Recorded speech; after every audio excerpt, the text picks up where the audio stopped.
Good morning and welcome to the Transportation and Infrastructure Committee, which is being conducted from the Chamber and remotely to Microsoft Teams. And be aware the meeting is now being recorded. Please ensure your microphones are off. And before we begin, I will ask Councillor Duncan McInnes to lead us in prayer. Warren time. Oh, Heavenly Father, we give you thanks this morning for the opportunity to be gathered here in the chamber and online as we move forward to the first series of meetings of this year. And Lord, we pray at the beginning of the year, it so clearly shows us that here we have no continuing city when we see so many that have been taken to their salvation. And Lord, at this particular time, we pray for Eilean and the loss of his mother and all the family. Eilean and the loss of her mother-in-law and all her family, and Mustafa with the loss of his sister-in-law. And Lord, we also pray for the ex-convener Alec Morak and the family for the loss of their son.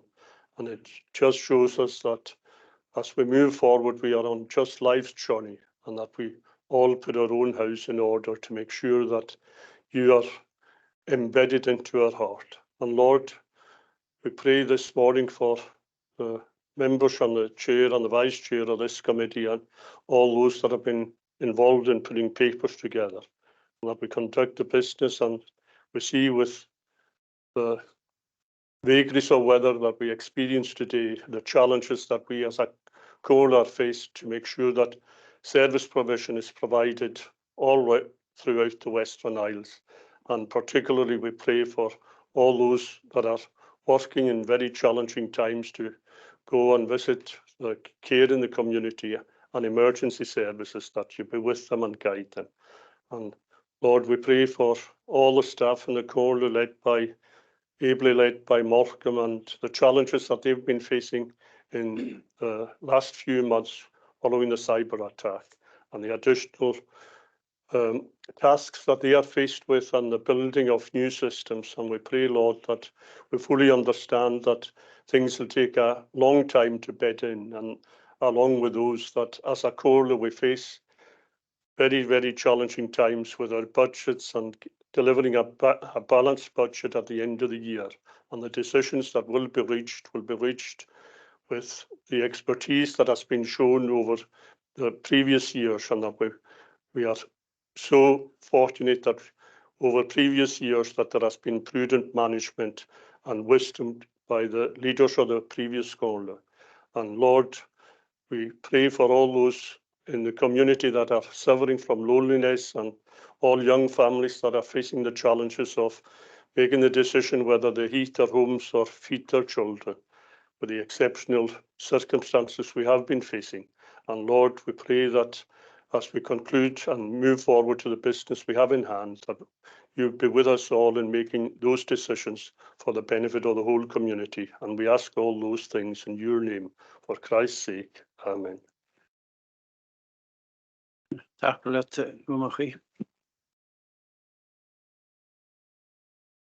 In regard to the conduct of the meeting, a reminder of the following. If you are a member of the committee attending remotely, please leave your camera on and your microphone off. Officers attending remotely, please leave both off unless you are called to speak to a report or answer a question. A reminder to members and officers in the chamber of the queuing system. The chair controls the mics. First in the queue flashes green and the remainder are solid green. The chair will allow each flashing mic and which will change to red. Only 2 mics on the floor will be red at one time. If you wish to come back on a question, please leave your mic on and officers speaking to the reports, I would advise you to do the same. Committee members will be given priority. In regard to declarations of interest, members must leave the chamber or end the call remotely. I am ruling item 6 as urgent to allow members to consider the matter prior to the next series of meetings. Item 9 will be taken in private at the end of the meeting, and prior to moving into private, participants other than the relevant officer and members will be asked to leave the meeting.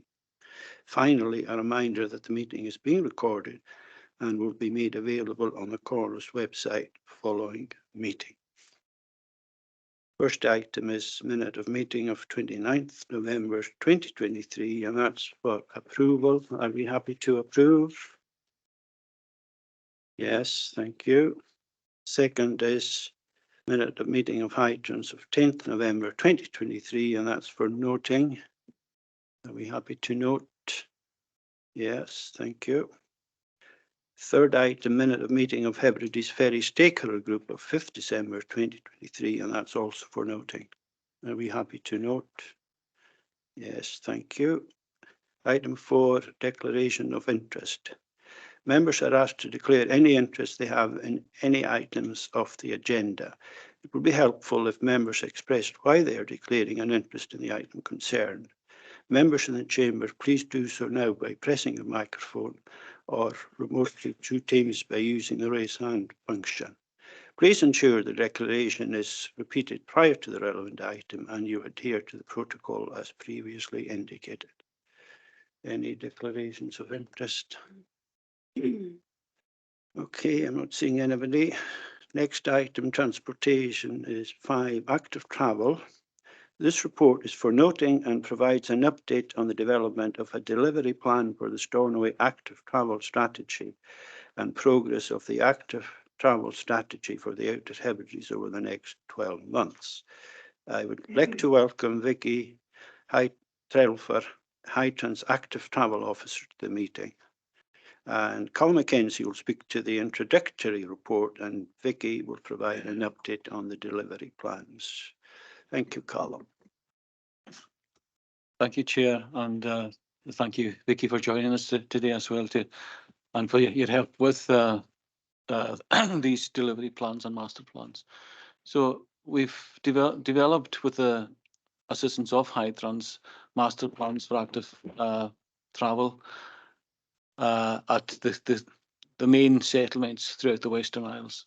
So we've managed to develop some small initiatives so far, but there's more funding becoming available for active travel, and our proposals are growing a bit now.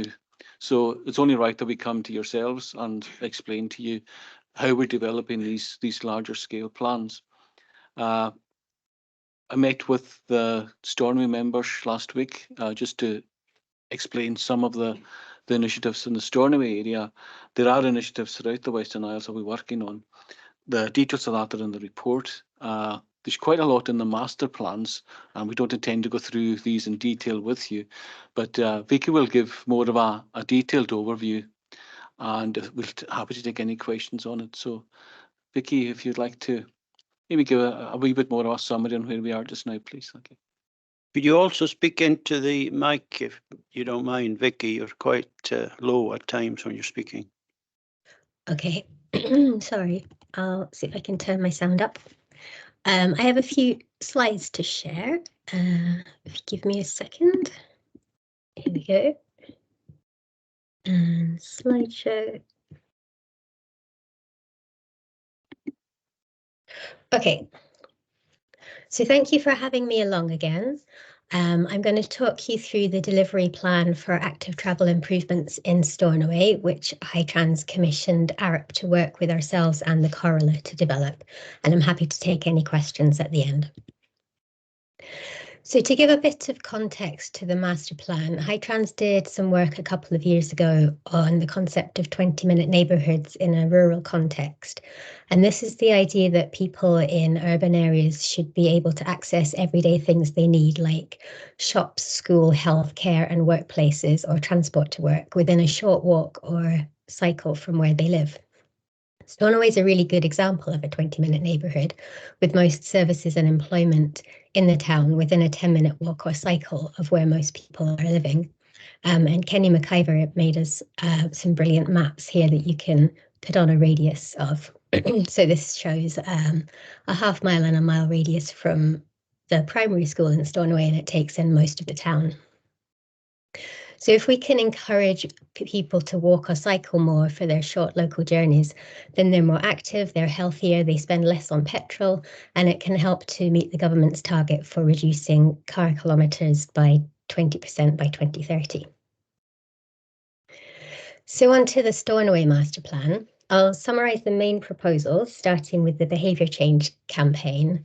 So there was a recommendation that we make people more aware of the opportunities and benefits of active travel to go alongside the infrastructure improvements that make it easier and more pleasant to be active for local journeys in the town. So at the moment, Hightrans have teamed up with Better Points, which is a rewards app for mobile phones. So people sign up to the app, which records their journeys through the day and then awards them points for trips made on foot or by bike or by public transport. And the points can be exchanged for vouchers to spend in local and national retailers. And there are regular prize draws as an extra incentive. And it's just a really good and kind of fun way to get people engaging with walking and cycling. So the master plan proposes a regional mobility hub where several modes of transport are gathered in one place. The picture here is Oban with the ferry terminal and the railway station on the right-hand side and the bus stops and folding bike hire on the left-hand side with a space in the middle for taxis. The report recommends that we work alongside the Port Authority in Stornoway to develop any plans they may have in that area to make sure that all the transport options join up. So a number of improvements to crossing points are recommended to enable safe, continuous pedestrian routes around the town centre and to schools. The Matheson Road, Shell Street and Percival Road South roundabouts were highlighted in particular as being key corridors for people to walk and cycle around the town. Active neighbourhoods were one of the recommendations. This is areas where local streets were identified and prioritised for walking and cycling by minimising the amount of through traffic and maintaining access for residents. These can be delivered relatively quickly through small-scale measures like modal filters, which allow bikes and pedestrians through, but not vehicles. Low traffic streets, traffic calming and placemaking initiatives can make attractive and livable spaces. This proposal would complement the network of active travel routes identified for the town, and it would provide residents with more opportunities to walk or cycle for short trips. So the master plan also recommends 3 main active travel corridors around Stornoway, the A857 to the west of the town centre, Matheson Road to the east and Percival Road south, which runs east-west to the north of the town centre. These would provide an improved environment for pedestrians as well as cycle lanes segregated both from pedestrians and from vehicles and provide safe routes to schools and to the college. Key corridors are also identified to the north of the town, heading up the A857 and on North Street and out to the airport. So the delivery plan groups the interventions recommended in the active travel master plan into packages which make sense to be delivered together. And after the awareness and behaviour change campaign and the cycle parking improvements, which Hightrans are supporting just now, the first recommendation was to look at movement of vehicles around the town centre and how we could create more space for pedestrians and cycle lanes. This proposal came up through discussions with stakeholders during the delivery plan and concerns around preparing for the big influx of visitors from the deep water terminal this summer and making sure they have the best possible experience of Stornoway. It will also impact on how other proposals are developed because it represents the kind of cornerstone of the network in Stornoway. So just now, Hightrans are funding Arup to do an additional piece of work on road space through South Beach, Cromwell Street and Bayhead up to the Co-op and on Matheson Road. So we'll likely be in touch with some of you in the next few weeks to explore this further and maybe trial some temporary measures over the summer to learn what works well. There's lots more detail and information in the report and the appendices, but I'm happy to take any questions just now. Okay, thank you very much. Vicky, you want to add any more column or? Just to add that, I mean, at the moment, these are not detailed plans. So there's quite a lot of work to do yet to see what these interventions will actually look like. The one-way system being looked at just now as well around Stornoway is something that could gain space on both sides of the road for parking, pedestrians, cyclists. So this is the start of our process. These are the strategic objectives that we're looking at, but the detail will come out further on. Norman, you have a question? Wee question. Thanks, Chair. It's just I noticed the slide on Bay Head. I know you said it's not a detailed report yet, and it's not correct, but I just noticed an area where I park myself quite regularly. It seems to be that a lot of the parking is going to go. You know, there's a lot of shops around there that get used quite often, and just the diagonal parking I've seen is going, and then we're just going to have sort of lengthways parking, you can call it. Just a note.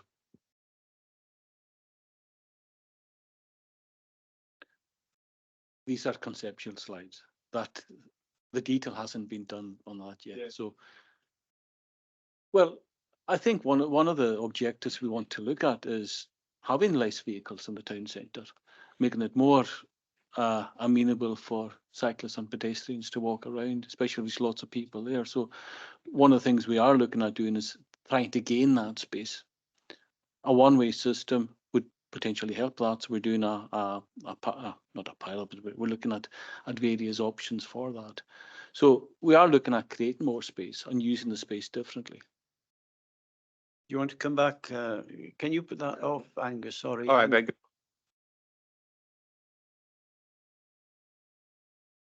Yes, so my answer to that is that's fine if you're in the town, but not if you're out in the rural country and have to take the car in. Thank you.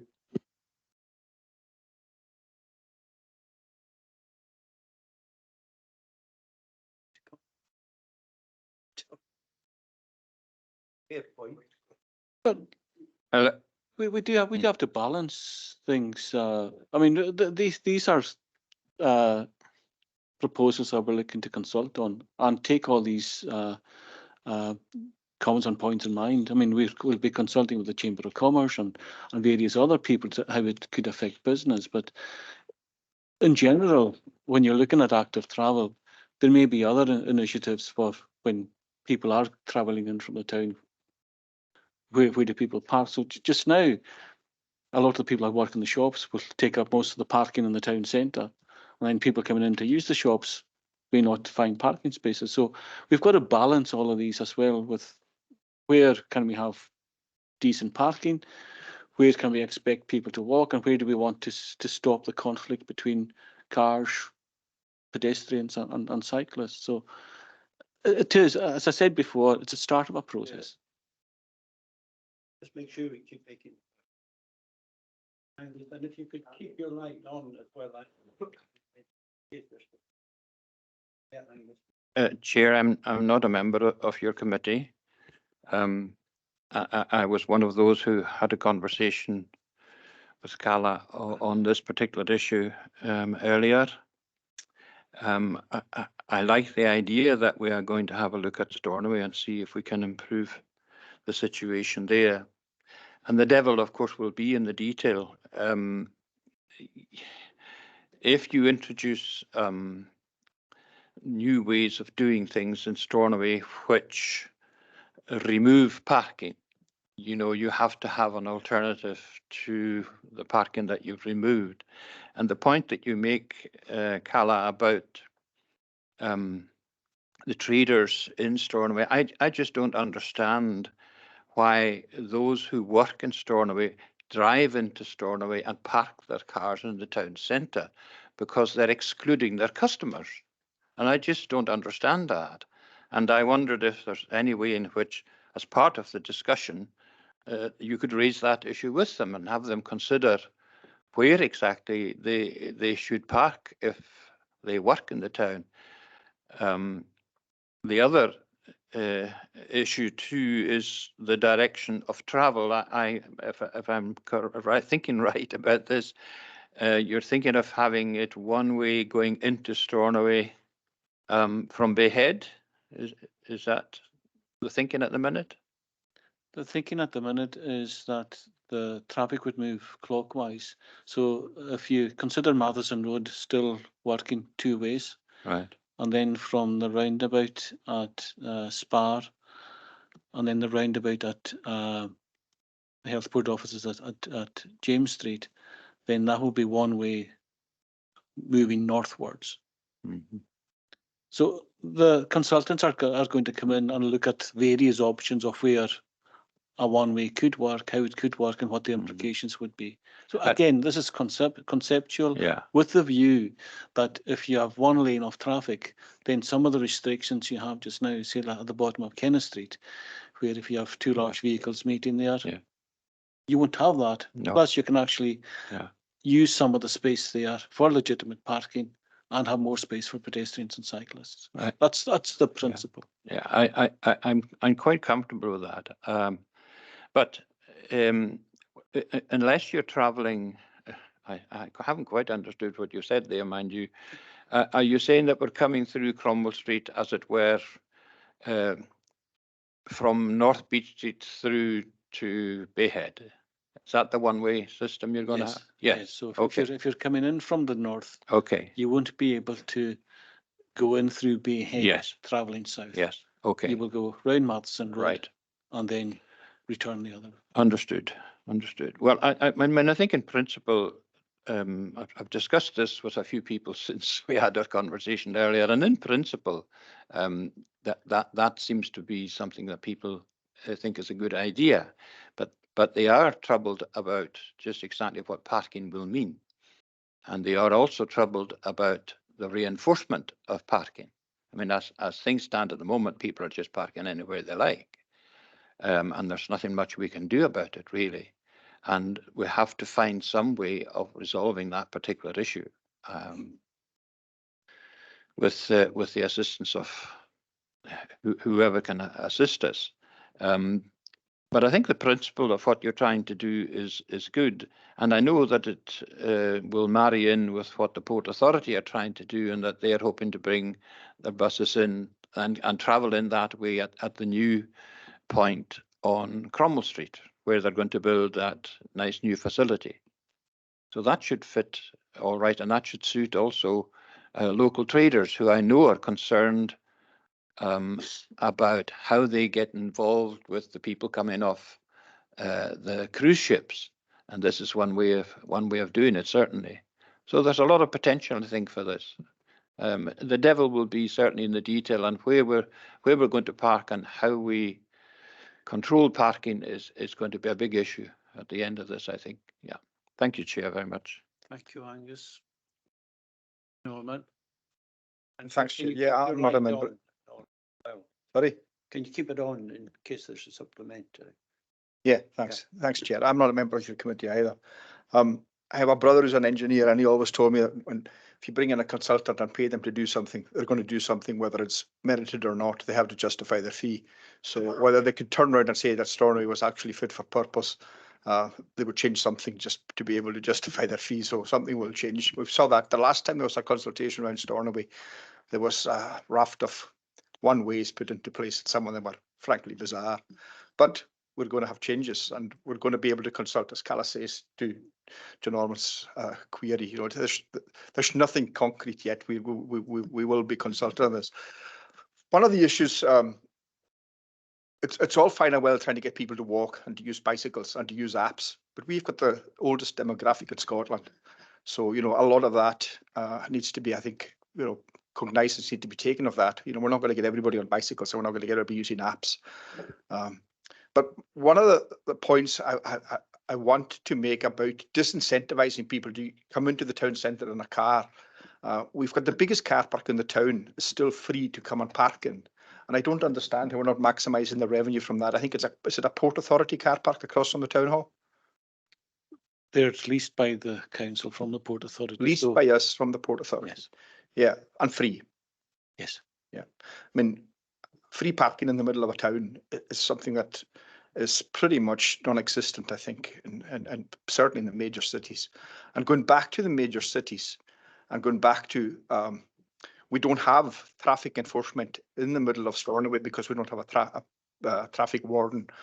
We did away with that post a while ago. And something that's been uptaken by other councils, which we may need to start considering, and folk have rightly been up in arms about it, is parking on pavements, and just basically abandon your car anywhere at any junction, at any yellow line, it doesn't really make any difference now because there's nobody there to enforce parking. So are we looking at bringing back a traffic warden, which would be useful? And B, are we considering at any point banning parking on pavements? Because access to elderly, access to cycling, we don't want to incentivize cycling on pavements, obviously, but for disabled folk and motorised scooters going round cars on pavements, you'll see pavements full of cars in and out of Stornoway, all along your market, certainly in the town centre. And it's been going on for a while, and it's frankly out of control. We're driving pedestrians onto the roads, which is surely the opposite of what this scheme is set up to try to do. So would that be a possibility in the future, that we're going to look at disincentivizing people from A, coming into town by applying a parking charge, and B, getting them off the pavements when they do come into Stornoway?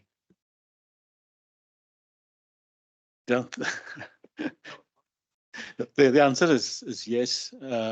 We are looking at parking on pavement legislation that's coming in just now. You see some of the cities are starting to implement it.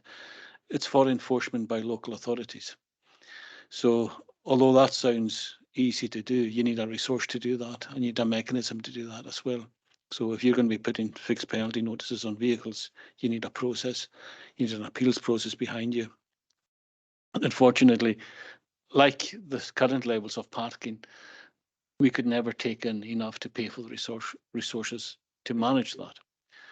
However, if we combine these, so if you look at parking on pavement legislation, and you look at traffic and parking enforcement, and you look at extending your paid parking, and you look at other roles within the town centre in terms of managing cleanliness, managing the public toilets, there's probably a way of combining that. Now, that's something that we are discussing. This is a way to bring things forward.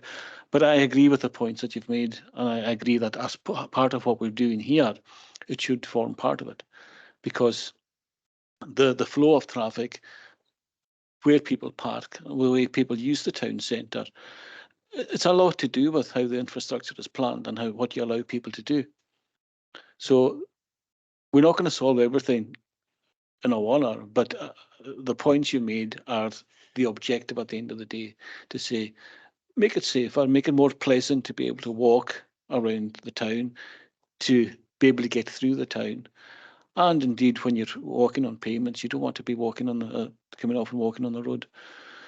That's why we extended the looking at one-way system down to Enochlet Road, Bells Road and Riggs Road, where you always see vehicles parked on the pavements, both sides.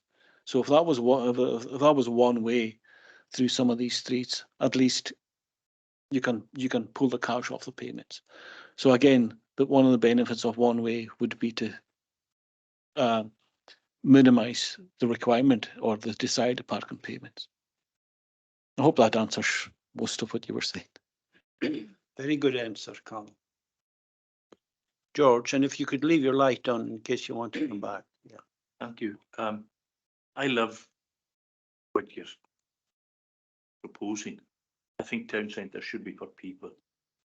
But we've lost one major car park in, it's a good few years ago now, the Lander. That was a huge car park. The proposed Eilean Centre on number 1 pier, another huge car park. The cars need to go somewhere, because people, as Corax is saying, are coming in from the country and they need to park somewhere. It's a great idea. Town centre should be for people and make it a pleasant environment for them to walk safely. But where are the cars going to go? Because people will still be. And the other thing is, I don't know what the figures are, but there are more and more cars all the time. You see 2 or 3 cars at one house. Everyone, quite often, a lot of people, especially in rural areas, every member of the family near driving age sometimes, has a car. I'm not saying that that's the case all the time, but there's been a real increase in the number of cars. They have to go somewhere. Keep your light on in case you. So you're advocating a park and ride then, George? Yeah, something of that nature, or some kind of parking area on the periphery of the town. Yes. Yeah. Callum, you want to come back?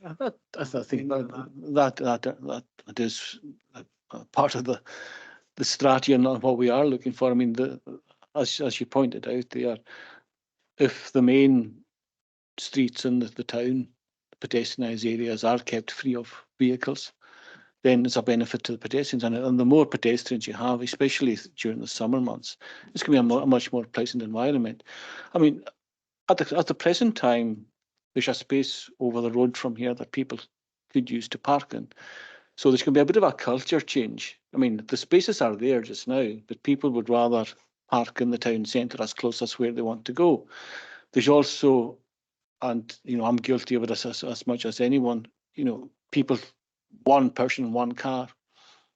So I think as, part of the work we're doing with Vicky and Hytrans is how do you incentivize people to look at their modes of transport and, does everybody need to have a car when they come into the town, or would they be happy parking on the periphery and walking a short distance? And as Vicky said, it's a 20-minute neighbourhood. Most of the places within town are 10 minutes. Yeah.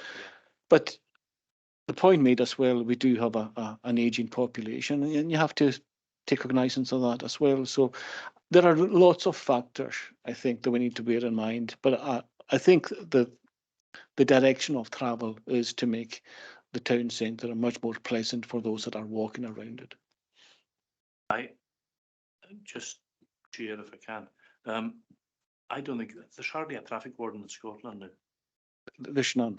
No, there's none. And we will never see a traffic warden here in the traditional yellow hat. Never again. But there will be need to be some form of enforcement for the new traffic regulations, like the parking, such like, and yeah, it needs to be a complete culture change before we can. But what do you see as being? Where do the cars go? Because look at Laxdale Bridge on a 8:30 in the morning, and there's cars backed up from Percival Road roundabout back to Laxdale sometimes. Where are they all going to go? Where on earth are we going to put them? We are. Thank you, Chair. Okay, thank you. That's part of the considerations. I mean, the proposals we're looking at just now are not looking at taking away large areas of parking. I would say if there are developments within the town that are being considered, then they need to make sure that parking provision is part of their planning. Because you mentioned examples there of where the Lantern, I mean, the Lantern's been very successful. It did take up an area of parking. Stornoway's managed with that just now. But it's maybe as well looking at the different reasons for parking. So do a lot of people still leave their vehicle in a car park and go off on the ferry for a week? If there's provision for how we manage that. So I mean, all these points will actually come out in consultation. They'll come out in discussions with people like yourselves here. So it's a matter of bearing these things in mind. But in a way, there will have to be a bit of a culture change if we are going to make improvements within the town centre and people using less vehicles. I don't have all the answers. Okay, Angus, and if you could follow the rule of keeping your light down in Thanks. in case you're coming back. No, thank you, Chair, and I welcome active travel in all areas, and I think it's a good plan for Stornoway, but I want to digress slightly and move out of Stornoway. You mentioned those further funding coming for active travel. I want to raise the issue of the main 859 through Ballalan and Laxey, where we don't have a payment or a cycleway at the side. It isn't part of the road. The Hebridean Way was created a number of years ago. And I think, Mr. Mackenzie, you are aware of the issue that we have with the Hebridean Way, where we directed walkers from the Hebridean Way onto the main 859 road at certain parts of Ballalan. in light of the recent accidents that we've had in Ballaran in the last 3 weeks, I've had quite a bit of representation about this. One car in particular went off on one of the parts of the road where the public are directed to walk on, which is causing an issue. So we've got both ends of Ballaran with no active pavement or cycleway or anywhere for people to go. There is funding available through a wind. Comhairle Trust they've got a considerable sum of money that they've earmarked for a payment for both villages, not to be released at the moment, obviously. Eurowind, who are taking over from Comhairle, have identified the same sum of money when they take over. So there is a bit of money there. And if it was matched up with some active travel funding, I think it could be quite an easy fix for us.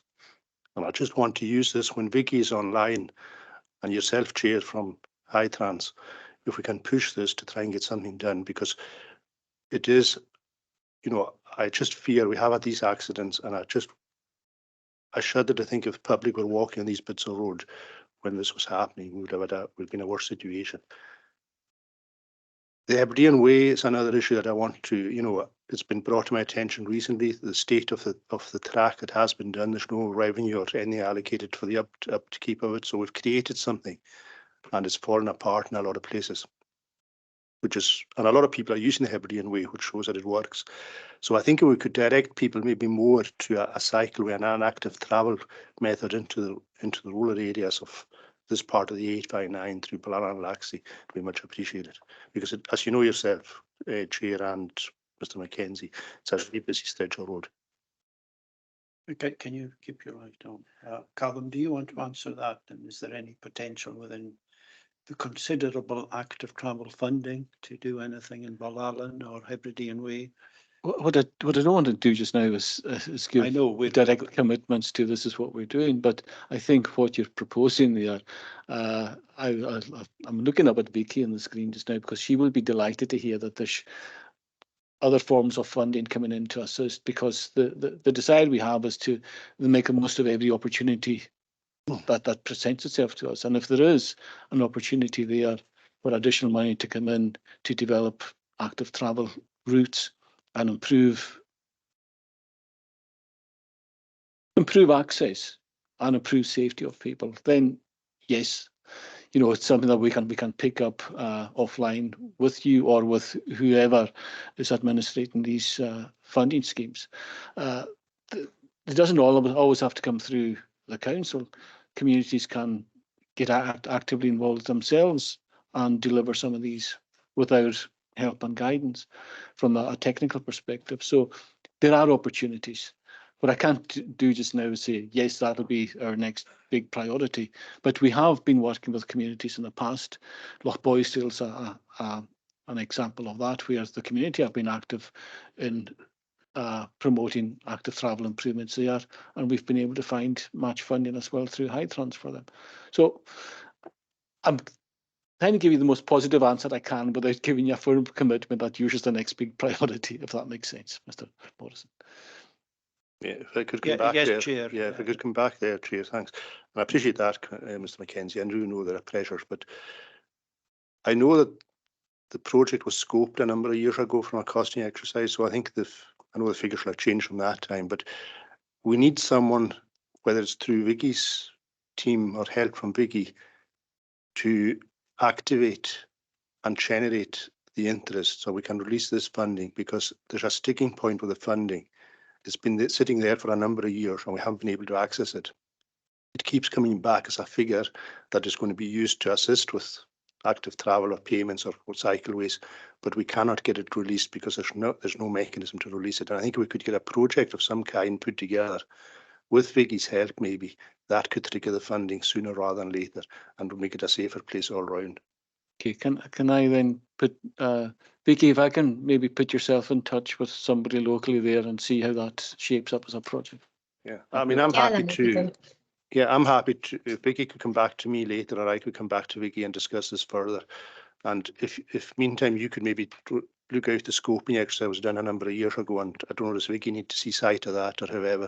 And again, I'd like the Chair's influence through Hightrans to try and see if we could do something with this, because there are 2 accident hotspots, as you know, on that Hebridean Way where we've directed people onto the main public highway, and it's a real concern. Thank you, Angus, and I note the point you made about the accidents, and we will follow up, definitely, yeah. Right, Vicky, we're happy to do that, yeah. Yep, that's fine. Malcolm, and keep your light on, please, in case you have supplementary. Thank you, Chair. Colin, I know there's a lot of consultation to happen, but there's also public education. As you know, that there are people in Stornoway that, as it's been mentioned before, park on pavements, do silly things, you know, even as pedestrians. And just to give an example, I remember when the library was based on Kenneth Street. A lot of you remember that. And there was the council had a survey done, and the findings were that the library on Kenneth Street was far too far from the town centre. Now, people just don't want to walk, and I think you should be using the likes of events, the Gazette, the local radio, etc., to perhaps leaflets to educate people and encourage them to increase their capacity for health by walking and park and ride, etc. It's just not implement something without consulting and advising the general public accordingly. I think we've got opportunities there as well. I mean, Vicky mentioned this behavioural change app. Now, that's not for everyone. So we need to think of all age groups and abilities and I do agree with you. I think there's an education part of this, and there's a cultural change part of this as well. That will take time. But Vicky, is there anything else that you would? You disappear. Screen's gone. Shilling in the meter. Oh, they're still online. Yeah. Sorry, Vicky. you disappeared for a minute, but I know you're still there. Is there anything else you would add, maybe on any educational campaigns other than the behavioural change module that you're looking at?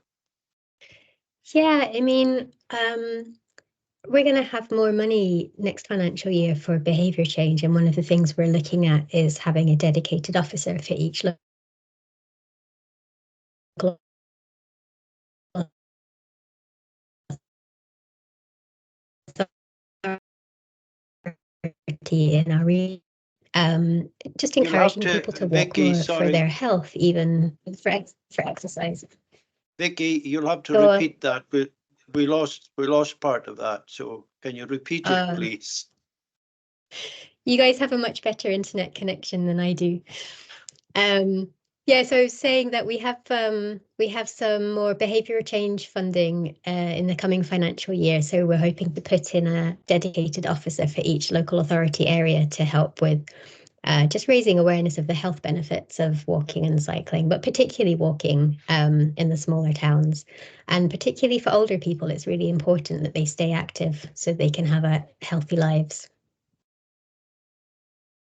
So we're getting a behaviour change officer. Thank you, Chair.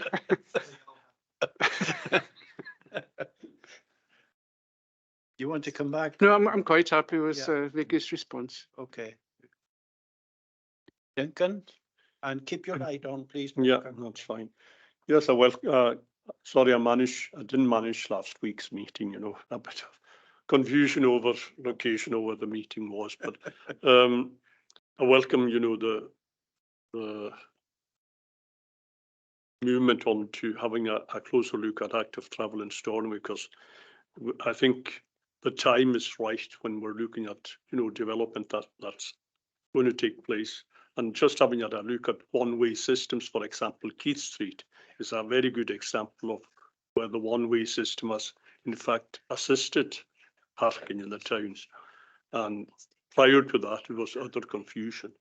And having a look at, you know, we've already discussed, you know, the provision of a traffic warden, and the cost implications were absolutely horrendous.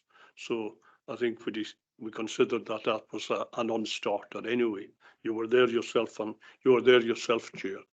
You know, the cost implications and the way it had been funded previously, you know, there was no way back for that. So one has to have a look at what the way forward is for parking in an area like the town. And when you said they're going away for a week and leaving the car there on a ferry, it was similar at Stornoway Airport. Many's the time I used it, couldn't even get into a slot with folk away for all week. What happened? Just a barrier was introduced. We've already got the pay machines in the car parks.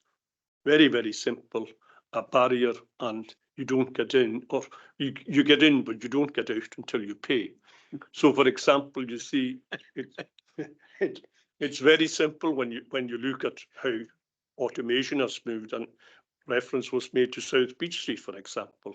That's a very quick fix to an area that's already probably being choked all day. And that would allow or have a behaviour change in folk that are working in town, walking slightly longer to their place of work. And if they're not, then they pay. But I would imagine that a simple thing like that would have behaviour change. And it's interesting, even the Comhairle that was discussing yesterday at the Gaelic Committee, they're getting and benefiting from folk coming in from the cruise liners. So it's, and one of the things that those cruise liners do need is more things within, the Stornoway area. And I'm sure part of Stornoway Port Authority must be having a look at what kind of services will be provided for those that are wanting to do something.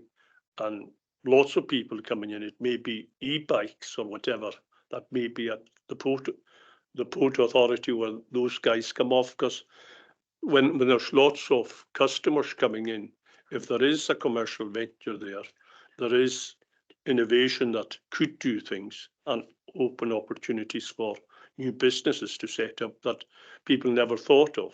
So I welcome, the opportunity. And I think the important thing is that we have very good public consultation with the traders in Stornoway, and we welcome the fact that, according to the Gaelic Committee yesterday, the ones that give us the presentation were at that meeting and were very keen that that is going to happen in Stornoway. So I think there's a positive note around the town. Councillor McCormack was on about the regeneration, that group that was having a look at Stornoway, and in the Stornoway area we're having a look at how that can be resurrected and kind of an area forum to have a look at that area, and that would include all those that are necessary within the community and the town of Stornoway. So just a few observations on the way forward. Thank you, Dan. Yeah.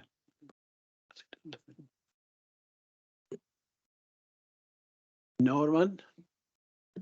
Thanks again, Keep Chair. your light on this time. Yeah, thanks again, Chair, for letting me in. Yeah, I think the one thing that's key here, and highlighted by Vicky, is behavioural change is going to be the key to absolutely everything that's fundamental to the whole project here. We're needing to get a population that's more active, obviously, and I did mention the elderly demographic of the Western Isles, but we need to encourage the folk who can to get off their backsides and walk possibly a little bit more.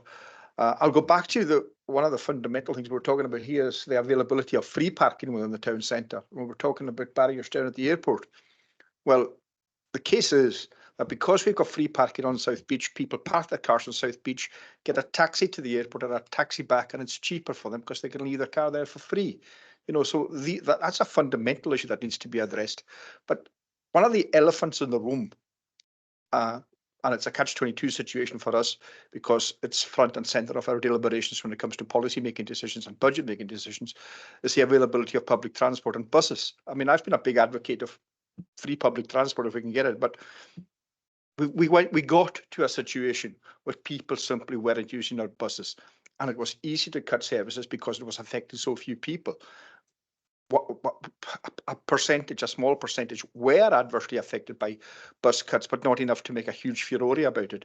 We got away with cutting bus services, but probably thinking about cutting more bus services. Public transport is key, and we can't duck the fact that we are cutting public transport. And if we're going to be serious about affecting Stornoway, then some kind of like Councillor Murray said, a park and ride from just outside Stornoway and a loop bus, a minibus going in and out, something like that is possibly one of the ways forward. But public transport and our responsibility to balance a budget and looking at every aspect of where we can cut corners. Buses will be front and centre again. So we're going around in a catch-22 situation where I would love to see free public transport. I would love to see more public transport, but it simply isn't an option because people got out of the habit of using buses. You go up to the car park just now at the Western Isles Hospital. I went up there for an appointment last week. I couldn't get parked anywhere. There must be 250 car parking spaces there, and you can't get parked.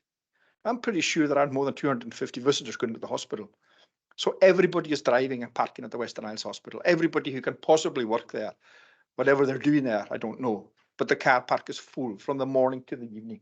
It's crazy. So again, behavioural change, getting people out of the habit of using cars, but then there comes a point where a distance they will walk and there's a distance they will cycle. But beyond that, they're going to take a car unless you've got public transport. And we've kind of shaved the public transport down to the bare minimum. So again, I'll just point out the catch-22 that we're stuck in the middle of. But yes, behavioural change is the key to the whole thing. So I agree with what our ambitions are, but yeah, we need to educate the public into what it is we're trying to do and consult across the board when it comes, particularly with the Stornoway. I don't know, do we still have a Stornoway regeneration group? There was certainly a Stornoway business group. There are several small groups within Stornoway who need to provide their own input into the Stornoway regeneration. The Port Authority are working, I think, pretty hard on regenerating a certain part of the Stornoway town centre. So I think consultation and grown-up conversations need to be had, and we need to be realistic about what it is we want to do, particularly when there's a climate change agenda as well chucked into the whole thing. So yeah, educating people and a behavioural change officer is probably going to be key to the whole thing. Thank you. Okay, thank you, Norman. Angus? Thank you very much for letting me back in again, Chair. The key to this, I think, will be that we're going to have to manage a great deal more the town centre than we have in the past in terms of parking and such like. And Councillor McInnes points out just how simple that could be. And it would make, as I said earlier, I just don't understand why business people drive in and park and mean that their customers have nowhere to stay to park. I don't see the logic behind that. But I agree with Councillor MacDonald. There is a real interest, and Councillor Macaulay has just set up a new organisation of business interests in the town centre, and they will certainly want to have something to say about this, and I'm sure they will want to maximise the footfall into their businesses. So therefore we have to manage the parking. And in relation to transport, public transport, I too am very keen on the idea of free public transport. I mean, that's something that we should be aiming to do. But here we are again, later in your agenda, you're looking at public transport again with a view to what's going to happen. One of the things that comes into my mind here, and Councillor McInnes made reference to the significant developments that are going to take place, particularly on Lewis in the immediate future. And I've been going on and on and on about the fact that we need to engage with the developers about just exactly how they are going to affect and influence what's going to happen. And this is the area of public transport is something that I think we should engage with them on.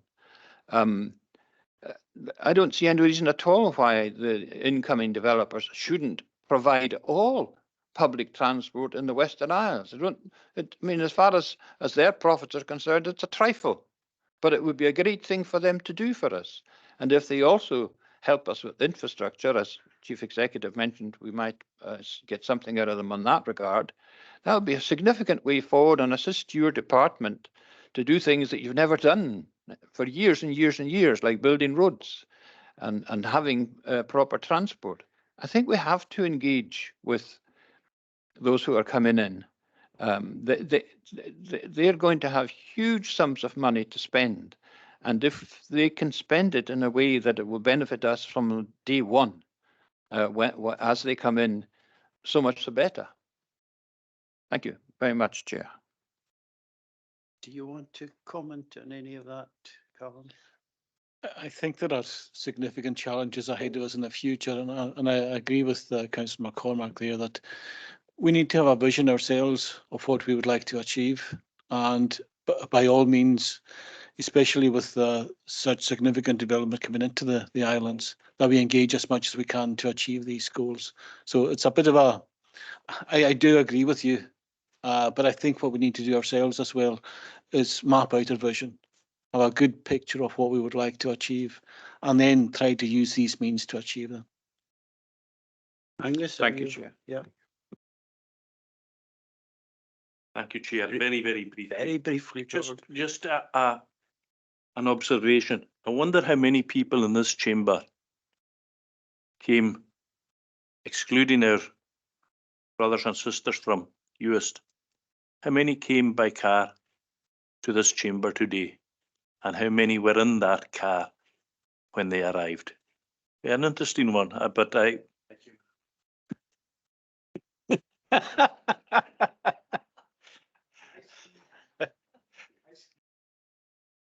I was thinking that as well, George, but I didn't dare ask the question.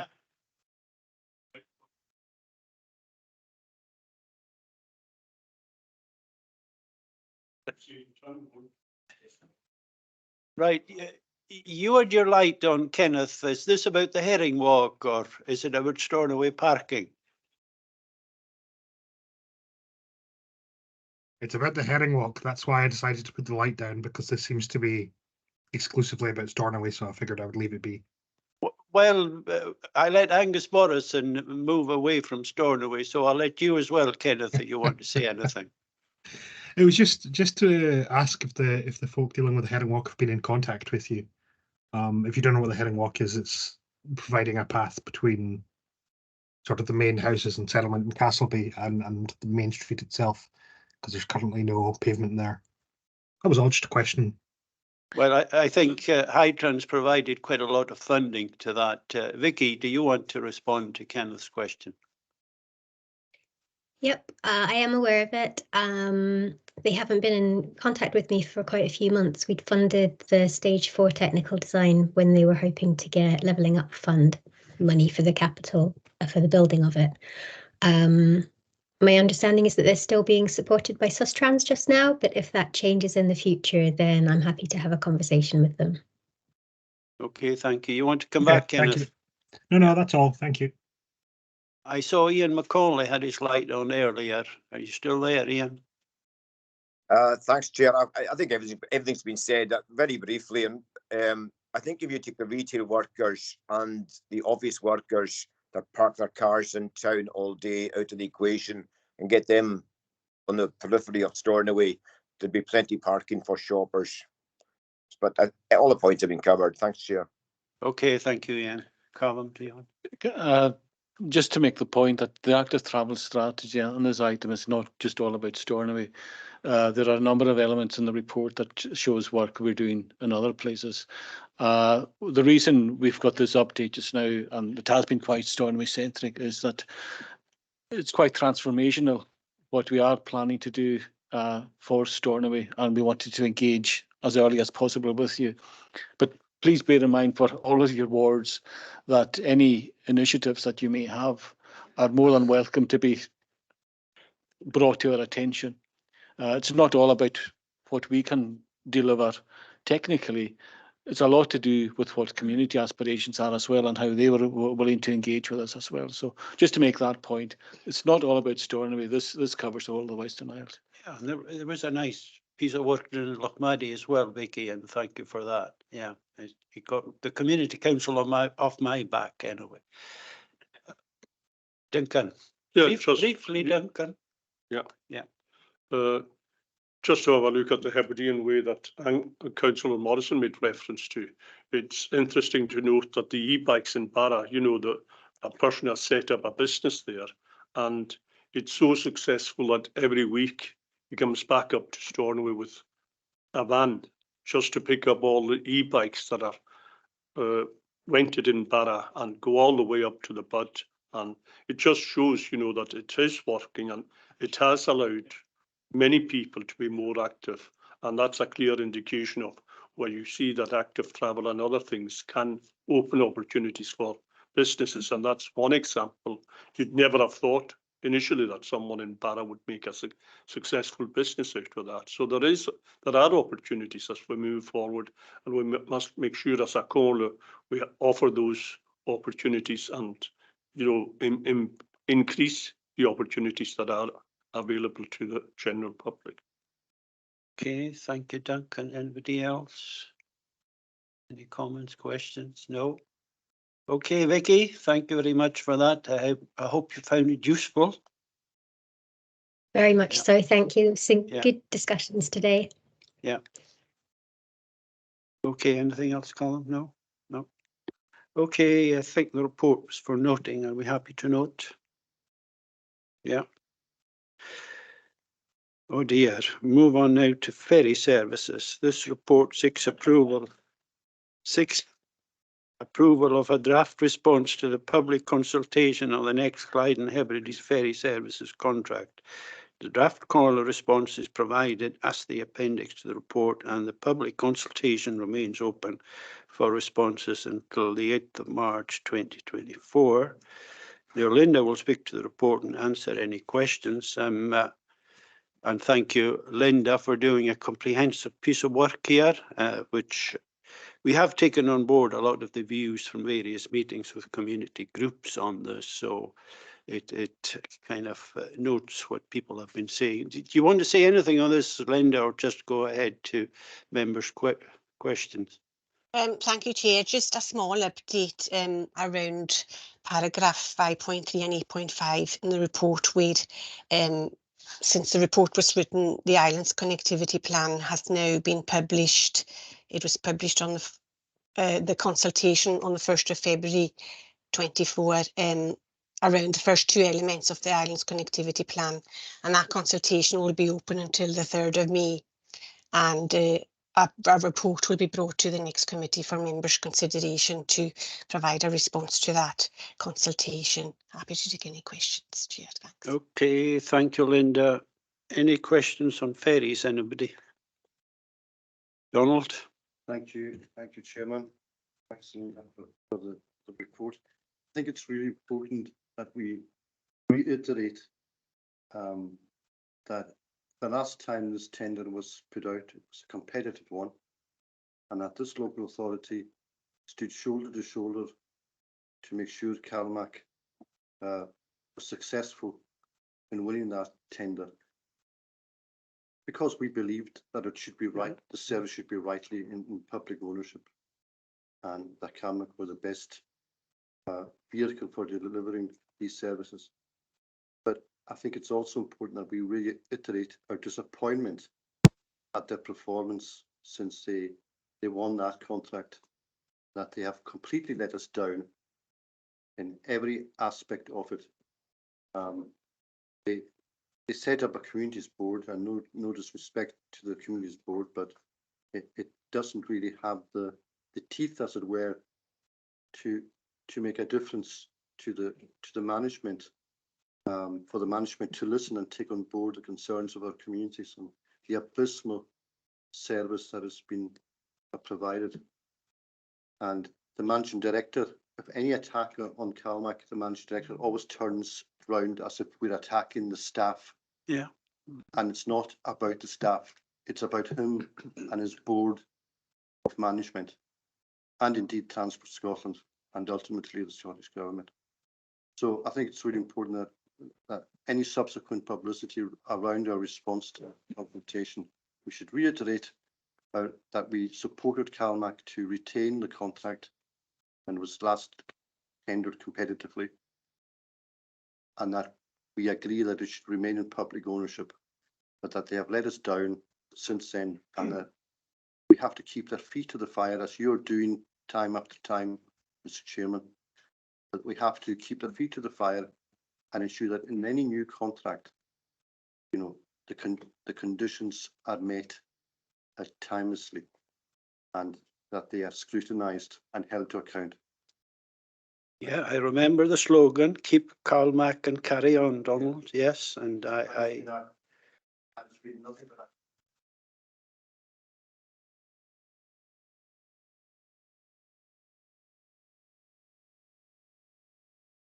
Chief Executive.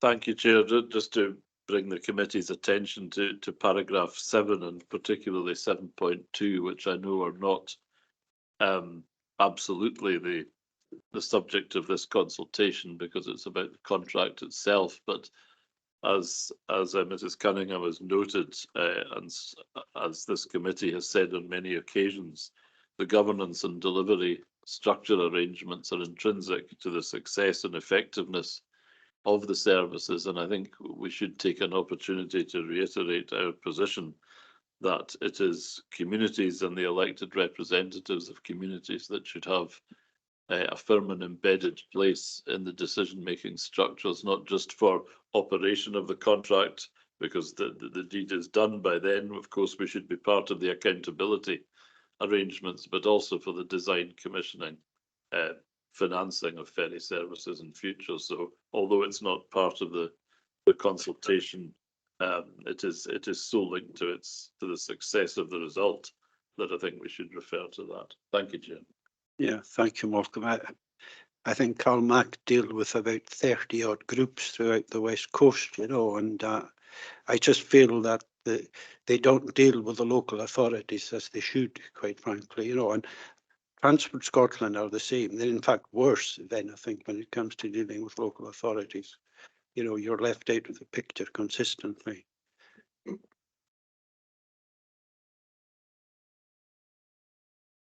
Angus? Oh, thank you very much, Chair. Again, I'm not a member of your committee. I just wanted to support the point made by the Chief Executive. I know that this report is not exactly moving in that direction, but what is absolutely crucial to the future is A, that we have our own representatives on the board, more than one too, and B, that we have I mean, the headquarters would be far better to be in the Western Isles than anywhere else, in my view. And these are the kind of matters that we should be pushing so that we have some immediate local control over what's happening with our ferry services. And I know that you've been pushing these issues over the years, and I welcome that, and I thank you for all your efforts. Thank you, Angus. It's the chair of the David McBrain board has been a major disappointment to us. I mean, as a Comhairle, we meet with the chair of Eilean board monthly on a monthly basis. We've only met the new chair of the David McBrain board once in Stornoway, just once, you know, and he came in with huge fanfare about changing everything, and nothing's changed actually. In fact, it's worse, you know. And if we look back at the Calmac management structure in 2000 compared to what it is now, you know, it's grown by about 10 times. So any issue you raise just gets moved around like past the parcel within Calmac. So the structure needs radical rechange. Anyway, Norman? Yeah, thanks again, Chair. I'm not a member of your committee. I mean, one of the arguments that probably would counter what Councillor McCormick has said about relocating the management of Calmac, and certainly there's a case for moving an element of the management of Calmac to the Western Isles. But if you look at the traffic numbers and the volumes and the revenue generated by the Clyde coast and Oban, you know, particularly, it dwarfs what we're doing here in the Western Isles. But that's no excuse for the performance for particularly the Southern Isles. Harris and the Southern Isles over the last couple of years have been abysmal. I've consistently advocated, and I don't know whether we need to make the case to Scottish Government or Caledonia McBrain, that the chairs of the transport committees of the affected authorities be on the board of Caledonia McBrain. And I think whatever we're doing in our representation, the chair of transportation in the Western Isles Council, the Highland Council and Argyll and Bute should certainly be on the board of Caledonia McBrain without any argument. And I think that case needs to be considered considered and made to the Scottish Government? And if not, they need to give a compelling reason why that's not the case. Okay, thank you, Norman. And we prefer the use of Houston Barra rather than Southern Isles.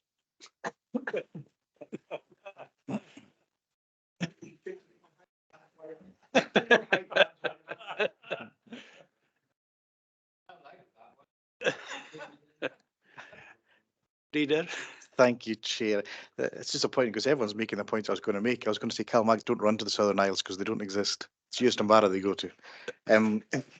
The point about having local authority input, it's been well made by my previous colleagues, but I just thought it was really useful to have that actually in the answers. I think question 7 refers to that specifically, and I think the point is when we're talking about single island authority, I think there's an opportunity there for us to have a bit more control as well in terms of what's happening in ferry transport to the islands. The ferries that are based in the islands that go to the mainland, that's the way it works. So really, we think the management should be there because then that's what they experience life on the island. That's why there are ferries. It's for the islands. The other point, of course, is we're looking at the Verity House agreement with the Scottish Government. It's local by default, national by agreement. So I think there's more discussion to be had around provision of ferry services and the way the governance is structured. So like I say, just to back up my previous comments, that's really important part of our response. Thank you. Okay, thank you, Paul. Gordon? Good morning, Chair. I noticed that the officer made reference to the ICP and that it would be up for consultation. And I assume that the Comhairle will be making a response to that consultation. So I wanted to ask, will the Comhairle be taking a view on the inter-island fixed links? And does it have a view already? Well, as far as I know, it doesn't have a view already, Gordon. I think there's been an ask in terms of having a seminar. Is that right, Leader? Or, oh, sorry, Malcolm. Yeah. Yes, that's correct, Chair. A seminar is planned on fixed links specifically, and that's not just inter-island fixed links. That's fixed links generally. That I think will take place in March. I think the timing of the island's connectivity plan consultation should allow full consideration by this committee of a response, and that would obviously be desirable. So I think there is time to do that and have that submitted to the Transportation and Infrastructure Committee, which will meet in Barra in the last week of April. As far as I know, I think Mrs. Cunningham's nodding, there should be time for that. We'll obviously circulate some thoughts based on our current policies, as well as some questions for members' consideration, because it is an important document. It will set, in principle, it will set the funding as well as the policy for the next few years from Scottish Government. Thank you, Chair. Yeah, I think the closing date for that sometime in May, of course, the Island Connectivity Plan, and they are putting on some consultation meetings, if we can call them that, but unfortunately when they produce a report like that, it's very difficult to get it changed, of course. So yes, Chair, thank you for that response. With regards to a seminar, my own personal view is I would be in favour of inter-island fixed links, but I know that there's differing views on it for different reasons. So would it be fair to say that maybe rather than just a seminar, a wider Comhairle consultation with the peoples involved in the communities to find out where they stand, that would give us a steer for our response to the consultation that's been put? I mean, in terms of this report, we've taken quite a lot of views from Barras and everywhere else in terms of the Comhairle's response, but Leader? Thank you. Yeah, I think the first stage of having the seminar, just to get our own views and just to see what the pros and cons that are presented to us are, and then if we can take that out to the community afterwards, I think that would be sensible. I don't know if we're able to do that in time for the consultation response, but if it's possible, then I think it's something we'd look at. Welcome. I think it's a decision for the chamber, of course, but I think an element of community conversation or consultation on that point, I think, would be appropriate. Whether time will not allow that, I don't think, for for consideration in our response to the connectivity plan, but that doesn't mean that doesn't mean that should be ruled out for the immediate period. It's a plan, it's not funded. It would take a long time to come about. So, and there may be different views, of course, in different communities. Thank you, Chair. Aye, of course, that's what they say in the plan. Everything's dependent on the finance being available, of course, you know, and we've been making arguments about the sounds at the moment and about the Lord of the Isles, and there's no commitment there at all in terms of finance for them. So, I was going to ask, Chair, do you have a view yourself on the inter-island links? well, I mean, I would certainly like to know if it's possible and what it would cost, yes, but we have discussed it and used at various community council meetings, and of course the views are there are those in favour and there are those that aren't. I'm not aware of what the whole community think, Gordon, but there are those for and those against. But I would like to kind of find out, is it possible and what would it cost against, you know, the provision of ferry services going forward 25, 30 years. Yeah. Malcolm? Thank you, Chair. I just wonder if you have taken into consideration the views of the Northern Isles. By that I mean Orkney and Shetland, and how the public perceive their ferry services in conjunction with ours. I think we could learn something about that. Well, you know, we do obviously meet fairly regularly with Orkney and Shetland, and Orkney are part of the Highton setup, you know, and they have their views that their services, they have their issues, but they feel it's the view I get is that they're quite happy with it in that context, you know. But I don't know if the leader has any more to add on what happens through Shetland. I think you're right to an extent. Obviously, charging is probably their biggest issue. I don't think they're eligible for road equivalent tariff on their routes, and they see that as, you know, the Western Isles and the West Coast ferry services have got an advantage over them. But I think in terms of the frequency and reliability, I think they're a lot happier than we are. I know the leader of, well, the former leader, I don't know if it's changed for Orkney Islands, always used to complain about the fact that Calmac provided our inter-island services and they had to provide their own, you know, so that was a constant moan from him at various meetings. I'm sure the chief executive will know that. Kenneth. It was just whilst we were discussing sort of accountability from the various organisations, should it not be a default that there's a representative from Calmac, CMAL and Transport Scotland attending each of our sessions? Yeah, our sessions are once every 2 months. It's not a huge ask to have one of them in the room, you know, for an hour or an hour and a half or however long it takes. It's just a suggestion for something to push. Yeah, I suppose we can do that, yeah.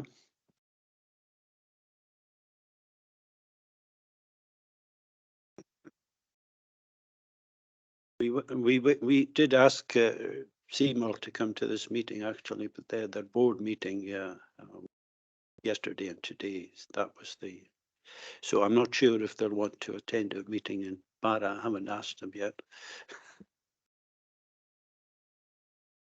It's just for the time, you know, we're not asking much for them to to send somebody along once every 2 months. That's all. It just seems, yeah. That's fine, Kenneth. We'll see how we can get along to the meeting of transportation in Bath. Anybody else? No? I think it's a fairly strongly worded report anyway, and I think it captures most of what's been said today, you know. Are we all fairly happy with the report to approve the draft, and Linda will take on board some of the comments made in addition? Yeah? Yes? Yes? Leva?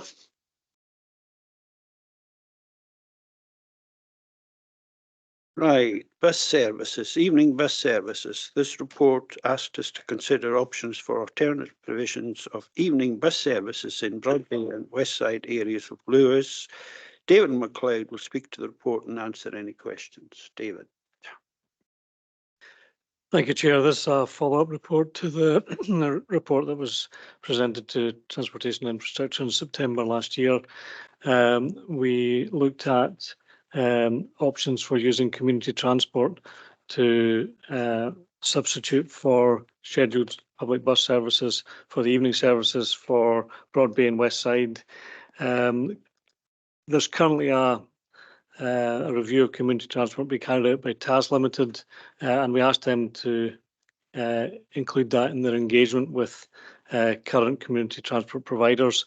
The feedback from that was that the ones that were engaged with by TAS considered their role in community transport to be more of a community-based minibus type service using volunteer drivers, and that they weren't interested at all in extending that to scheduled services.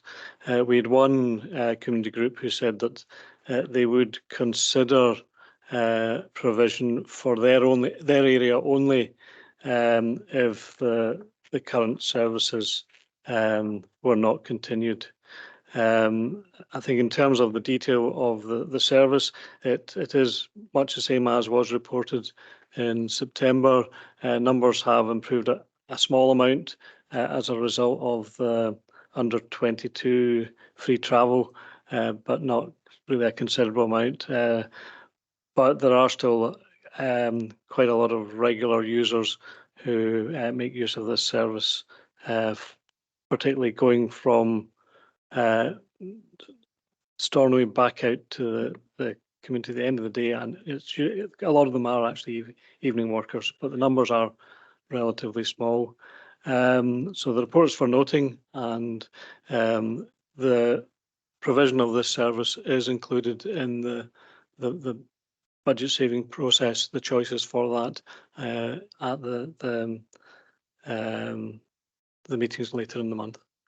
So that's the second recommendation, is to just agree to consider the continuation of these services as part of the budget saving process. They're not statutory services, although they are in place. Happy to take any questions. Okay, Donald. Thank you, Chairman. Well, I'm disappointed with the report. It doesn't really set out a vision, just throwing it into the mix of the budget process. But I appreciate the work David's put into consulting with community groups to try and look at alternative options to see if the community could come in and take over some of these services. And obviously there is little interest in that. So I appreciate the work he's put into that. But I think these are essential links and services, the evening bus services. It's obvious that they cannot be retained in their current form, but I believe they must be retained in some shape or form, because if they're not, there are serious socio-economic implications. David mentioned it's a key service for evening workers back and forth. So I think we need to look at alternative options going into the budget setting process. And if I can propose an additional recommendation, Chairman, with your permission, or with the permission of the committee, for our consideration going forward, that we can maybe redesign and shape this service so it can be retained, and at the same time, make a budget saving. Like I said, we cannot retain it in its current form. So I propose that an additional recommendation C be that we agree to design a peak passenger evening service in consultation with passengers and operators, with a view to making a budget saving using alternative funding sources. And I'm not going to name the alternative funding sources I'm thinking about, so we can look at different options.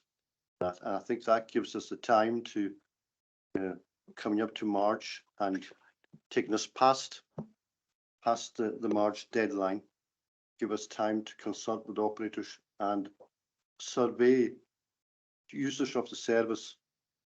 It would be a good task for a student placement in the department to carry out a survey of when passengers actually need the service and the peak time at which it is needed.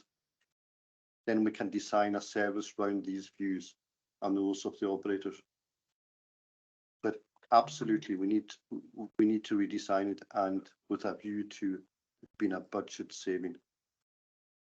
But it must be retained in some shape or form. So I'd be grateful if we could agree to that recommendation with the permission of the committee. Thank you. Okay, thanks, Donald. And just to add to that, we had, myself and David, we had a discussion on Friday at the Hightrans meeting about demand responsive services. It was, at the time, Donald, it was related really to after school activities and the need to redesign services around that and get the support. Currently, a lot of the bus funding that's out there has been targeted at urban areas rather than rural areas. So that's something we've been attempting to change over the while. But, you know, looking at what's happened in Orkney, that, you know, in terms of demand responsive services, you know, and how they kind of flex with the current contract, you know, to work around the kind of needs you're expressing yourself there. I had a further discussion this morning after your own discussion to see if we look at that evening. I haven't talked to David about this yet, of course, but about evening bus services as well. So, David, you or Chief Executive first, maybe. Can you put your light off, David? Thank you, Chair.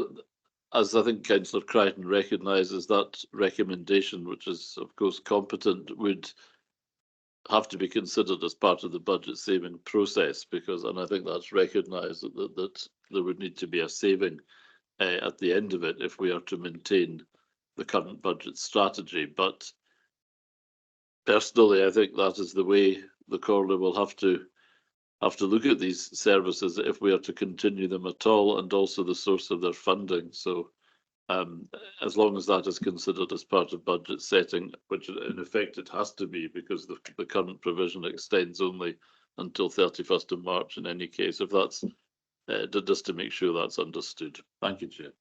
Okay, Donald, I'll let you back in first. No, it's not.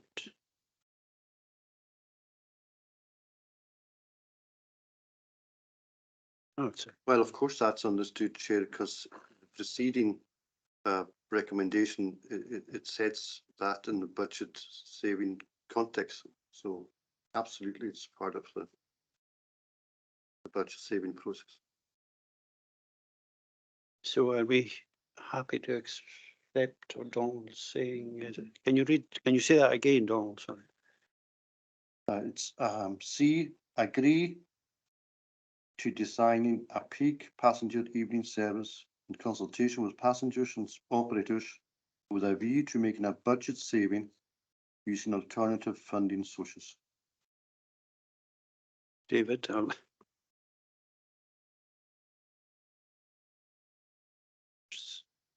can you put your light off? Sorry, Okay. we totally cannot see that. Yeah. Thank you, Chair. I think the essential thing to realise here is that no matter what solution we come up with, we're still going to need a similar sum of money unless there are alternative sources of funding. If we have alternative source of funding, then we can look at how best to use that. If you look at the current setup, although we use larger buses than are strictly necessary on the broad bay service, they're almost a free issue because of the bus to Comhairle buses that we've got in the fleet. So it doesn't really matter the size of the vehicle. But if you look at the cost for that service, the point service and the Toaster service are costing roughly the same as the minibus service that operates on the west side from the private side. So I don't think that there's a lot of savings that can be made in terms of downsizing vehicles, because you still have the driver costs, etc. Demand responsive is a good tool to meet the needs of communities where there are different routes and different lengths of journeys, but they very rarely save any running costs. They usually cost more or less the same to run, or slightly more, because you have to have the back office to deal with demand responsive services. So it's not a. I did many years ago think that that was going to be the holy grail and going to be a way that we could run more efficient services cheaper. But having looked at it in detail in other areas, yes, it can be a good tool, but it very rarely saves money and usually costs more. Donald.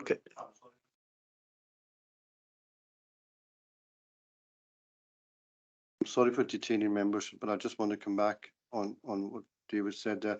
So he's saying, you're basically saying, David, that supposing we reduce the number of runs, we're still going to need the same amount of money to keep the service. I think the number of runs are quite small already. So we could maybe take one out, but you've still. And still won't have an impact on. You would still have to keep the driver on duty until the last run. And well, I think the additional recommendation is looking for us to explore that, explore all these options and see if we can come up with something. Yeah. With an alternative resource. I think we're happy to do that. Yeah. Can Sorry I let for the detaining members. apologies, convener? I didn't see you in the corner there. It's all right. Thank you very much, Chair, for letting me in. I've spoken about this before, about the evening services, and while I respect Donald's point there about redesign and saving as part of the budget exercise, I don't think that can be done, because I don't think you're going to save any money. It's the saving is in the reduction of a bus. It doesn't. I don't think it saves any money. David can correct me if you go from a 29-seater to a 18-seater minibus. You're not saving any money. I think we've saved all the money we can as regards evening services. But what we should be looking for long term as regards evening services, Broad Bay and the West Side ones, is taking them into the main contract rather than having them as separate contracts, which has been the case since the late 90s, I think, when the Scottish Parliament came in and they started giving out money, to bus operators throughout the rural areas of Scotland for evening bus services. Before then, it was for the likes of the Ness and the West Side area, we only had a later evening service on a Friday, Saturday. With this extra money coming in, then we've had, evening services all week. I think it's worked. I think it's been, successful to a point. It's still well used in certain areas, David, as you know yourself. Sometimes the Ness West Side evening services, people have to be left behind. So we have to look at all these things. But I don't think we should be looking at cutting them, or even just, I think my proposal would be to leave them till the next bus contract in 2026 and then take them into the main contract rather than this coming up every year. Thanks.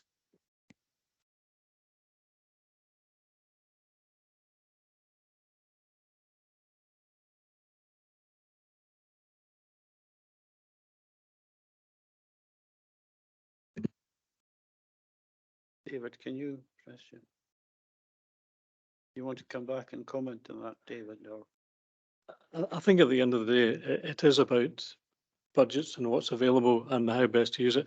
I think the difficulty with any service is that it's not so much the miles that you drive, because we do get the equivalent of bus services operator grant, which pays part of the diesel when the vehicle's been used. We've already in almost every instance, the evening bus services are delivered by a vehicle that's used on the daytime services or the school transport. So it'll either be a minibus or a midi, and you need to employ the driver from whenever the first one is. Your driver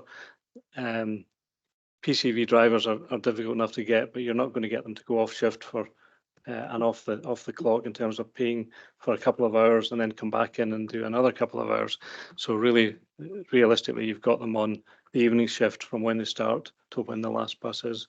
And I know that some operators take the view that even when we have in the past run not so much a demand responsive, but a request service, that some operators, because they're getting most of their diesel covered, they're paying the driver and they've got the vehicle, they will carry out the route in the hope that they'll pick up a couple of passengers, because if they don't, it's almost irrelevant to their costs. So it's quite complicated to work out how best where the savings can be made without actually just withdrawing the service. But as I said, the decision on whether to continue public evening bus services is really dependent on whether the budget is available for them or not. Norman. Yeah, thank you again, Chair. I'm not a member of your committee. I think it would be remiss of me, given my previous comments, not to back Councillor Crichton's additional proposal. I think I speak on behalf of myself and Councillor Stewart, on behalf of the residents of Point, that whatever we can do to discuss further and try to protect some form of evening bus service in consultation with passengers and community groups needs to be fully fleshed out if we can possibly do it. There are a couple of things I might chuck in myself, not least because I'm a taxi driver. That's got nothing to do with it. But thinking outside the box is possibly a way forward. The company I work for, we don't have a people carrier, so it's not my self-interest. But working with local taxi companies who are licensed to provide services, if you said just now there would be a people carrier leaving Stornoway to Tulsta at 9 o'clock at night and you pay them £50 or whatever, just a little bit of outside the box thinking. There are possibly solutions here that we haven't explored, but I would advocate, same as Councillor, the convener, and Councillor Crichton, that we need to try to protect evening services for the folk that use them. And they may be a minority and there may not be great in number. As the convener said, some folk are getting left behind on some of the services. That's obviously something we need to address as well, but we certainly need to explore all the possibilities for the residents, particularly of our own wards, whatever we can do, because there will be people who are reliant on nights. There are people who work shifts, people who work in bars and hotels who rely on us. And again, if we're trying to move people off the roads and off parking, we need to protect some kind of evening service. So I would fully support and endorse Councillor Crichton's motion. Addition, yeah. Donald, you want back? Just to thank you, Chair. Just to set the context in terms of what I mean, I also made a good point too about the largest contract. In terms of the budget strategy and budget savings, what I mean by alternative funding resources is taking it completely out of the budget, a revenue budget, and looking at Crown Estate funding.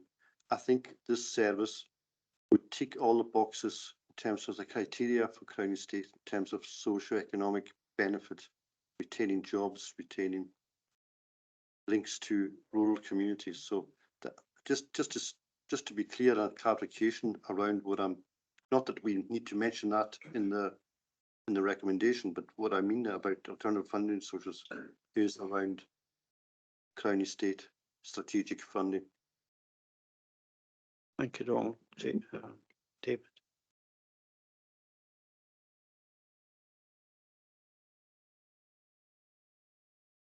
Thank you, Chair. I think if there was it is purely a budgetary choice at this stage.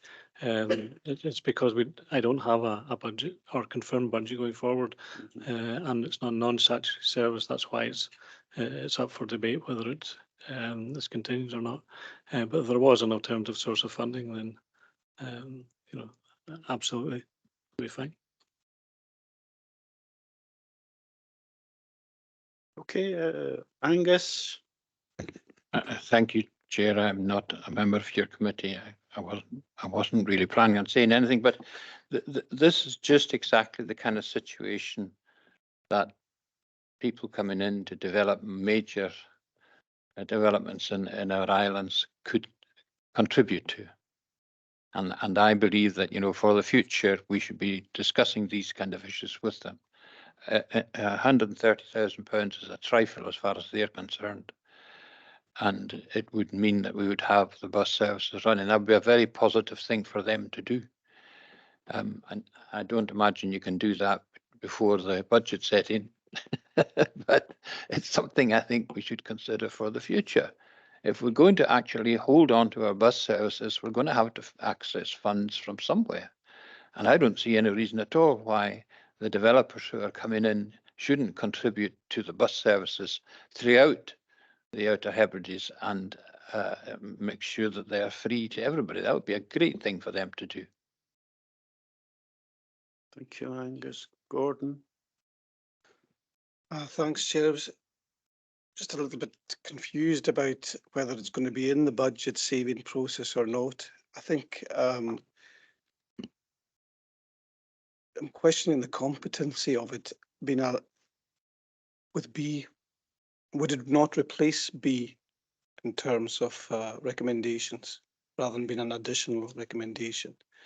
Because if Councillor Crichton proposes to hold some sort of consultation, I mean, the budget process is only 3-4 weeks away. I mean, I agree with the sentiment. We want to kind of keep our bus services as much as we can, but procedurally, I'm not entirely sure that it's been clarified how it's going to be presented and the budget process as well. Okay, we'll come back to that. John Orman. Thank you, Chair. Yes, to a certain extent, I agree with what Councillor Crichton is saying about external funding for them. But as a temporary fix, yes. But then I would say that I totally agree with Kenny, and it has to go into the sort of the bigger contract. Yeah. Yeah. Thanks. Okay. Duncan? Yeah, just following on from what Councillor McCormick was saying, you know, and we're looking at, and what Norrie was saying, looking at keeping people in rural communities in particular. As a council, our strategy is having a look at, you know, the various parts of the community. And when we look at the areas that we are talking about, all of them have community wind farms, or to some extent. So as a short-term measure, we're looking at a short-term measure. There's Point and Sandwich Power, there's Tolsta, and there's the Golson Estate. So surely, you know, within whoever's looking at generating projects, you know, that there could be a way forward of attracting some funding within those communities. You know, I don't know the operations of them, but they are there to have a look at sustaining those communities. So I would suggest that those councillors in those areas approach those kind of community landlords and have a look whether any funding could be available for them in the short term until we reach the longer term views of putting that into the main contract as we move forward. You know, just a suggestion for local members to consider as a short-term fix. Thank you, Duncan. Angus? Thank you, Chair. I think the only thing I was going to say was, if we are looking at external funding options for the evening bus service in certain areas, I totally agree with what Councillor McInnes has said there. We're looking at, but are we going to disadvantage existing operators who are already operating a service through the main bus contract if we're going to be giving money from externally sourced partners to other operators? That's just a contractual thing I was wanting to check up on here, because I know in the Lochs area and the Ness area, when the contracts did come up, and I was heavily involved in this at the time, we were able to maintain the service because the operator came in a design service and he included that. I can't for the life of me understand why we didn't do this from a bus and a Comhairle service as well at that time. We wouldn't be in this situation then that we're in now. So I think it's a wee bit of thinking out of the box that was required that wasn't fulfilled. I know we're into contracts and different things here, which I'm being careful with. But when we had the forward thinking operator in old India who did come up with this, he delivered a fantastic, he was delivering a fantastic service for us. And he cut the cost, of the existing contract that was there already. So we've saved money on the main contract and we've gained, I know there are complications with it, but it's just really to see that we're not going to disadvantage that operator for his forward thinking and then give other operators some third party funding.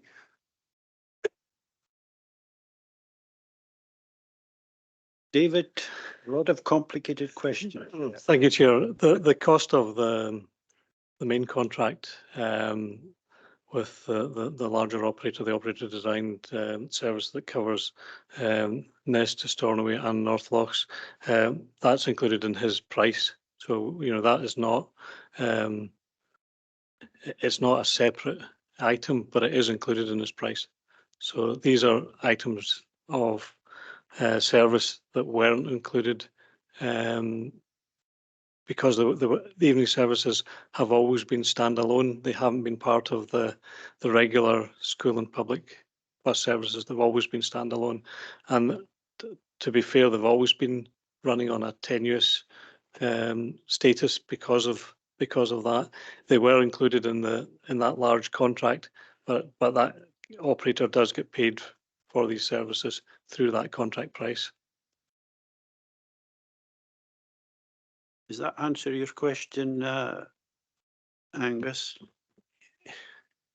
It does and it doesn't, Eddie. I mean, I still can't understand why Comhairle couldn't have done something similar. And I'm just taking Comhairle as one example here because it's our own operation. We've seen the success this is done now in another area by another operator. And I think we've come to this situation because we haven't thought, you know, our own Comhairle service hasn't had the forward thinking to deliver the same. I know Mr. McLeod just said, yeah, the operator's been paid by the contract, but he priced that to fulfill the needs of the area he was tendering for. So I'm sure with the experience that we had in previous tenders ourselves, we should have known basically what we're looking at. I know there are complications in it, but I think we've been caught between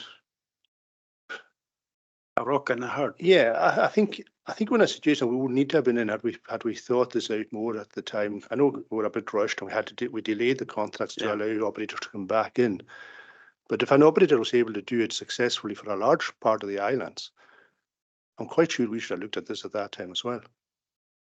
And I think we would be disadvantaging that operator if we were to go and give ourselves as Comhairle external funding just now, when he's, like Mr. McLeod has said, been paid out of his contract to do the service that he's doing to satisfy the evening service in the area. David? Yeah, thank you, Chair. I think the design of the last service, including the tender submission by Comhairle for the Broad Bay, the public bus services that was successful in a competitive tender, also included the evening bus services. Again, looking at, and I think if anybody looks at the timetables, certainly I had a meeting with the successful operator for the main contract, and all of the strategies were more or less mirrored by what we were looking at ourselves. So I would disagree with the thought that we weren't looking at it from the same aspect in terms of which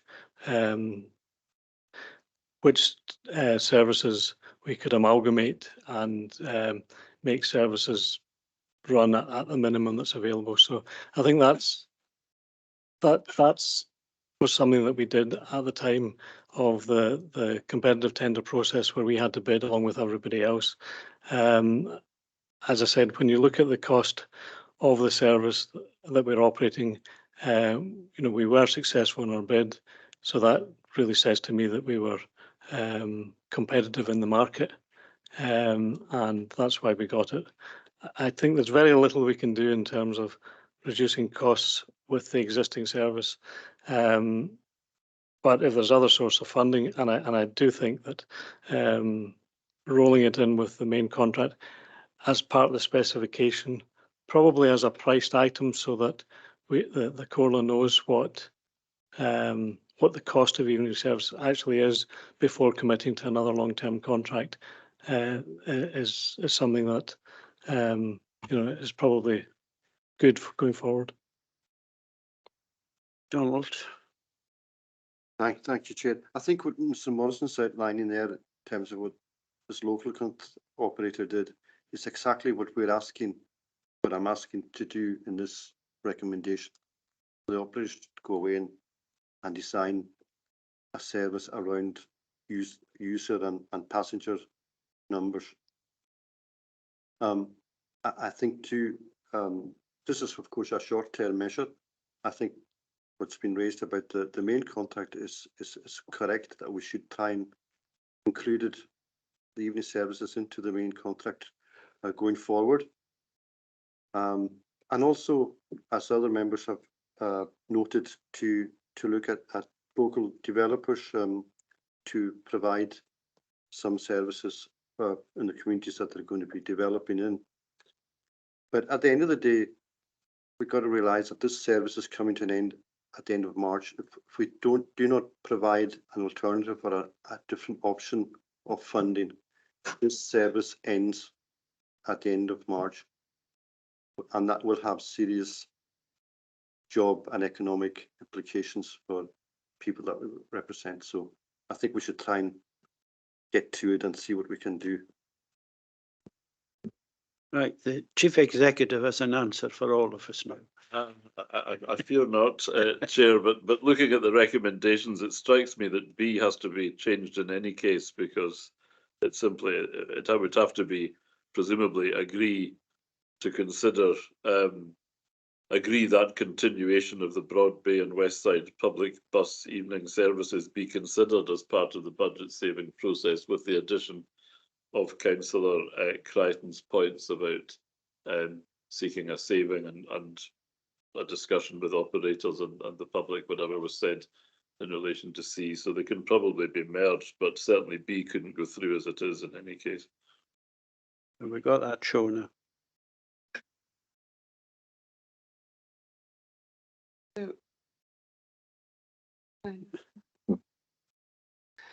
So Chief Executive, just to clarify, rewording item 2 to say, agree that the Broad Bay and West Side public bus service, evening service, be considered as part of the budget saving process.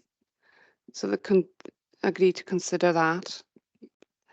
And then to add in Councillor Crichton's comments, his recommendation on top of that, is that correct?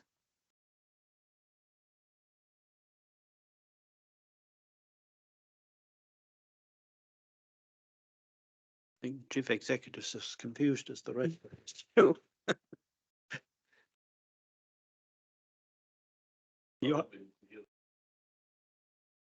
Okay. And Councillor Crichton, you might need to help me out on this, because we missed a bit of it, which we would get from the recording. So it's to agree that the Broad Bay and West Side public bus service be considered as part of the budget saving process, and agree designing a peak evening passenger service in consultation with passengers and operators. And we did miss the next part. So if you could say that, please. With a view to making a budget saving using alternative funding source. Yeah.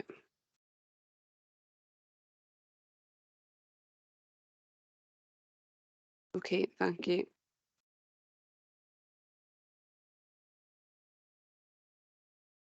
You put your light off, Donald. Sorry.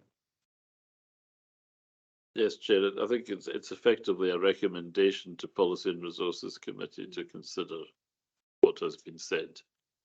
Taking into account we were already going to look at continuation of these services as part of budget setting. So it will, in practice, for members' guidance, it will come up at the seminar next week, and presumably at the Transportation Committee that forms part of the budget setting process. This is going to involve you in extra work, David. Do you have the capacity to do that, or should I talk to Gemma at Hightrans?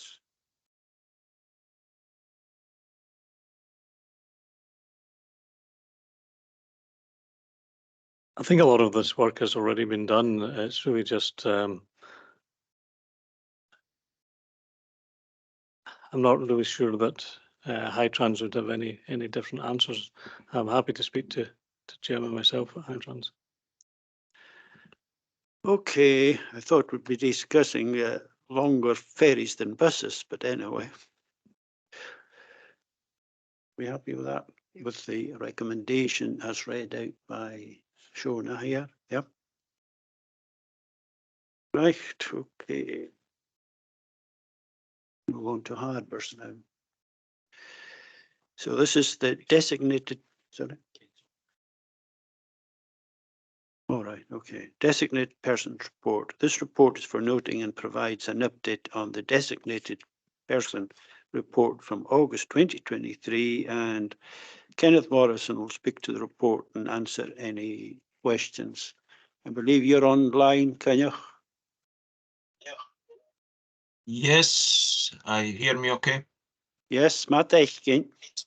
Oh, I believe. Morning, yes, I'm just happy with taking questions on the report, but what I would add is that I met with the designated person earlier this week to agree on the audit programme for 2024, and it was agreed that he firstly audits 2 of our busier ports in Harris, which would be Leverborough and Stockenish. This report will be presented to the April series of committees.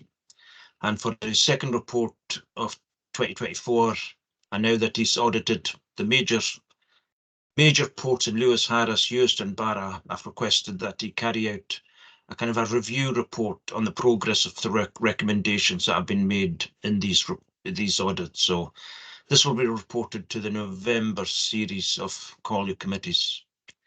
So happy to take any questions on what's before me here. Okay, can you tackle it? Any questions for Kenneth on the report? No.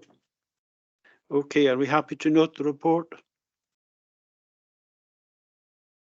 Yeah. Right, item 9 will be taken in private at the end of the meeting, so we'll move to item 10, reports outstanding, and that's for noting. Are we happy to note? Yeah, leave that. We will now conclude the meeting and go into private to consider items 8 and 9. The relevant officers and members of the committee should remain, and I will ask all other participants to please